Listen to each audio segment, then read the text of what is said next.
Okay. So yun guys, test ko ngayon kung okay ba yung audio nitong mic na binili ko for my GoPro.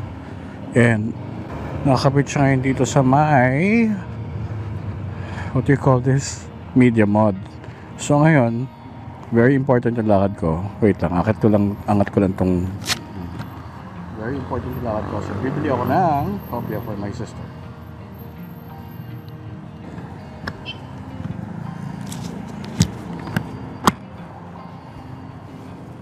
So ayun nga guys,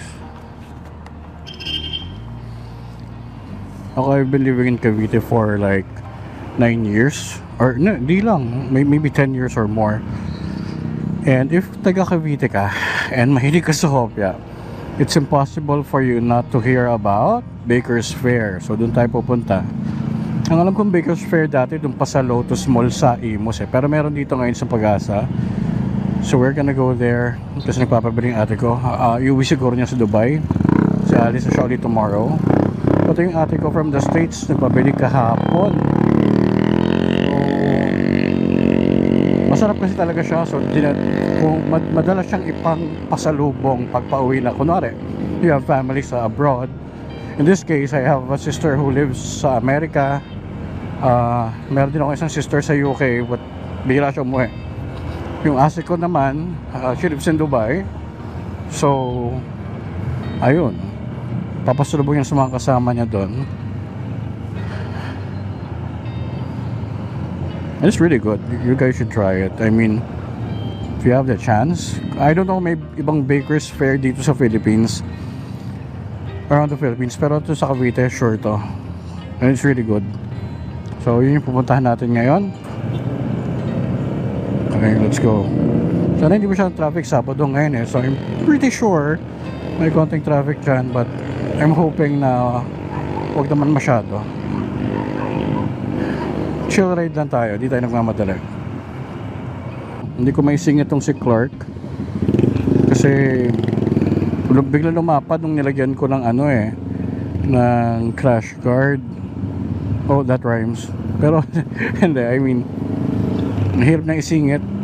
Or maybe it's just me, maybe it's psychological, pero hindi rin naman ako pala singit na rider. Chill ride lang talaga ako. Basta nga I get to my destination, yun ang importante guys basta mapunta kayo sa destination nyo, it doesn't matter how fast or how slow you are, importante buhay kayo, makaka-uwi sa pamilya nyo. Kailangan ko rin pala magpagas, 3 bars na lang ako. So sana may Petron, kasi ang pinapalagay ko dito sa motor ko is Blaze.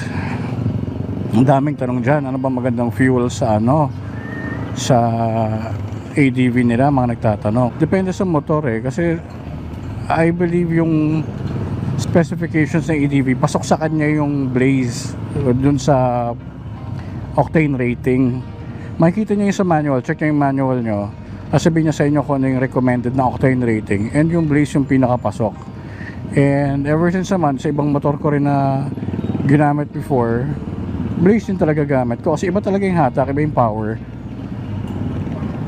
At saka hindi sa pagiging maarte iniiwasan ko yung gamit ng iba't ibang klaseng fuel from iba't ibang from iba't ibang gasoline stations. I don't think it's good for the motorcycle. Sabi nila hindi, basta change oil mo lang frequently.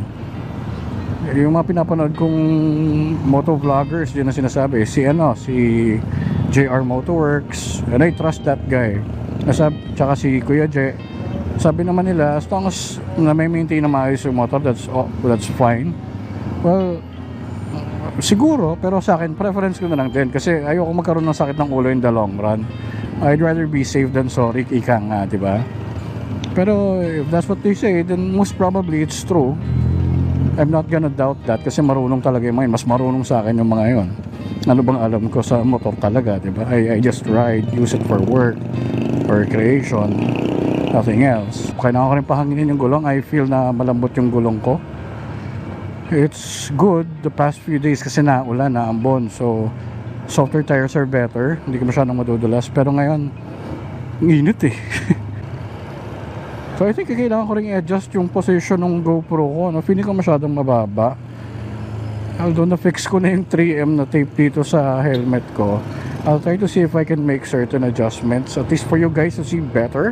Feeling ko pangit yung view niya. I don't know, I'll check later sa post-processing. Tignan natin kung paano yung kuha ng dalawang cameras. Yung primary camera ko is this GoPro Hero 8 na nasa helmet ko. The secondary camera ko is this Caser Bass 300X yata, kung di ako nagkakamali. It's a very very good camera. Ang pangit na sa kanya yung audio. Other than that, it's solid. May stabilization na siya, ganda yung quality. I think, if correct me if I'm wrong, comment nyo na lang. I think it's an Australian brand, probably, kasi galing siya sa brother-in-law from Australia. Gift siya sa akin nung kuya ni wifey.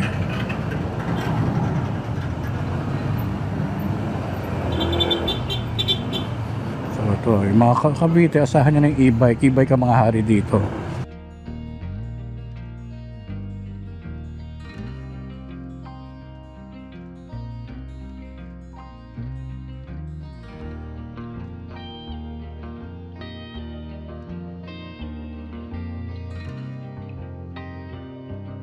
Lumampas na yata ako sa pupuntahan ko. God damn it.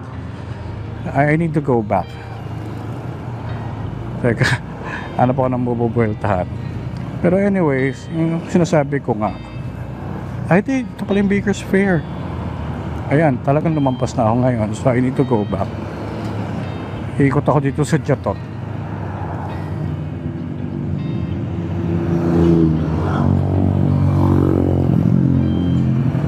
Saan may hangin dito? Teka, ikot ako kuya. Sorry kuya.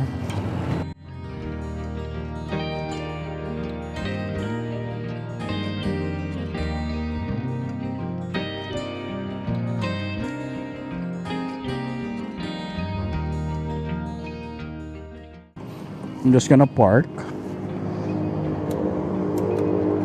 Bili na natin yung kailangan natin.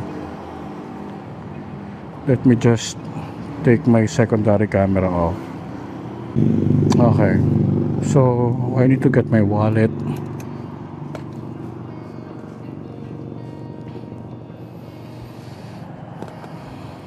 Ayan, bili na tayo. Anong pinapabili ni ate? Angat ko muna tong camera ko. Ay, sorry. Hi, say hi, te.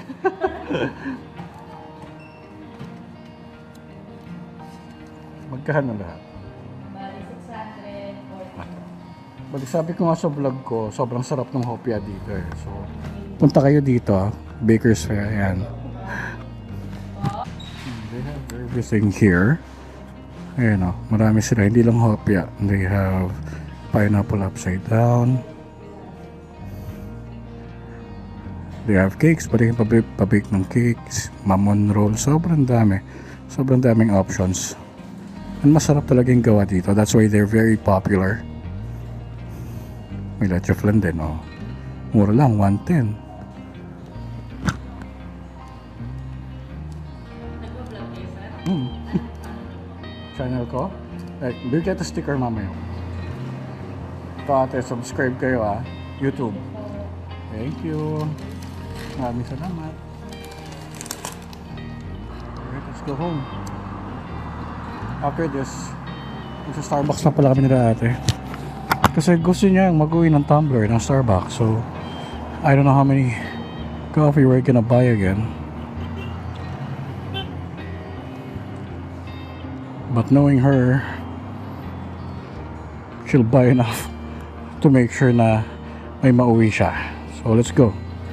Thank you, Lord Jesus.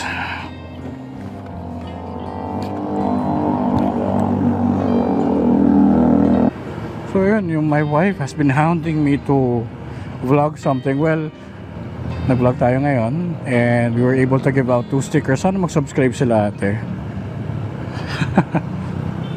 Alright, that's it for this video. So, we tested the second-hand media mod and the mic na nabili ko sa Shopee. I got this by the way from China and second-hand siya. I'll leave the links in the description box below. Second-hand yung Media Mod. A lot cheaper than getting a new one pero goods na goods pa rin. So, check it out. Ang laki ng minura kumpara doon sa actual brand new na price. 2,399 ko lang siya nakuha. I can opt to get the GoPro microphone extension. Plus, bibili na lang ako ng case from Ulanzi. If hindi ako nagkakamali, sila yung nagawa ng case na ganun. Kaso nakakasira daw kasi yun ng Type-C port. And at the same time, mas okay na yung Media Mod. Mas mura yung binili kong Media Mod compared to setting it up that way. So, mas okay na to. Kaya check nyo siya. Yung mic, it's only 119 pesos. Hindi ko na kailangan bumili pa nung Purple Panda na nire-recommend nila. It's around 3,000 pesos. Maybe someday I'll get it. Pero itong mic na to is very, very good na rin on its own. Konting post-processing lang. Or kahit hindi na, okay naman siya So, check nyo na lang. And we were also able to visit Baker's Fair dito sa may Buhay na Tubig, where you can get the best tasting hopya in Cavite. So, if you're within the area, might as well check it out. Sobrang solid, sobrang sulit. Visit na kayo. It's absolutely a must to try. Okay? So, again, thank you for watching the video. Please hit like, subscribe. I know this wasn't really a travel vlog, pero tinetest ko lang din naman talaga yung Media Mod, how it performs, and kahit second hand siya, okay na okay. So, thank you. And shoutout pala dun kay Laates ha, Baker's Fair, nanghingi ng sticker natin. Sila yung pinakauna nating nabigyan ng sticker on video. Yun lang. I hope you enjoyed the video. Again, don't forget to hit like, subscribe. I'll see you again on the next video. Peace.